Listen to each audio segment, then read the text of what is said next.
Jailer 2 ஒரு பெரிய expectation இருக்கு. நெல்சன் என்ன பண்ண போறாரு? ஏன்னா போன பார்ட் 600+ கலெக்ட் பண்ணியிருக்கு. இந்த பார்ட் 1000 கிராஸ் பண்ணும். ஏன்னா தமிழ் சினிமாவில் இது வரைக்கும் 1000 crore பாக்ஸ் ஆஃபீஸ் படம்னு இல்லவே இல்லை. 800 வரைக்கும் பண்ணியிருக்கு. அதுவுமே சூப்பர் ஸ்டார் ரஜினி தான் பண்ணியிருந்தாரு எந்திரன் படத்தில். அதுக்கப்புறம் அதை பீட் பண்ணுற மாதிரி எந்த படமே அமையல. மீண்டும் அவர் தான் அதை பண்ண போறாருன்ற ஒரு பெரிய எக்ஸ்பெக்டேஷன் இருக்கு. அது ஜெயிலர் 2 நடக்க போகுது. இன்னொரு பக்கம் பாலையா இந்த படத்துல இருக்காரு ஒரு கேமியோ ரோலுக்காக. என்னங்க காம்போ இது? Tamil Nadu super star, Telugu super star ரெண்டு பேரையும் இணைச்சு ஓவராலா எனக்கு தெரிஞ்சு இந்தியன் சினிமா ஹிஸ்டரியில இப்படி ஒரு படம் பண்ண முடியாதுன்ற ஒரு படத்தை நெல்சன் பண்ணிட்டு இருக்காரு.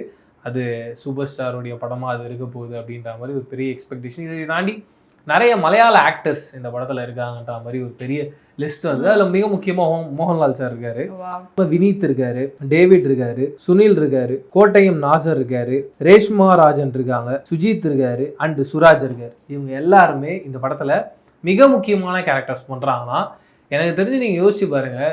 இந்த ஜெயிலர் பார்ட் 1லயே அவங்க ஃப்ரெண்ட்ஸ்னு ஒரு 4-5 கேரக்டர்ஸை காட்டியிருப்பாரு நெல்சன். அதுக்கான ஸ்பேஸ் அப்படின்றதே படத்தில் ஒரு 30 minutesலேருந்து 1 hour லாக் பண்ணிடும். இதை தாண்டி இப்போ புது கேரக்டர்ஸ்னு இத்தனை பேர் லிஸ்ட் அவுட் பண்ணுறாரு. வெறும் இன்ட்ரடக்ஷனுக்கே 3 hours பத்தாதேப்பா அப்படின்ற மாதிரி இருக்கு. பட் அதை தாண்டி ஒரு மேஜிக் பண்ண போறாரு நினைக்கும் போது பயங்கர ஸ்டன்னிங்காக இருக்கு.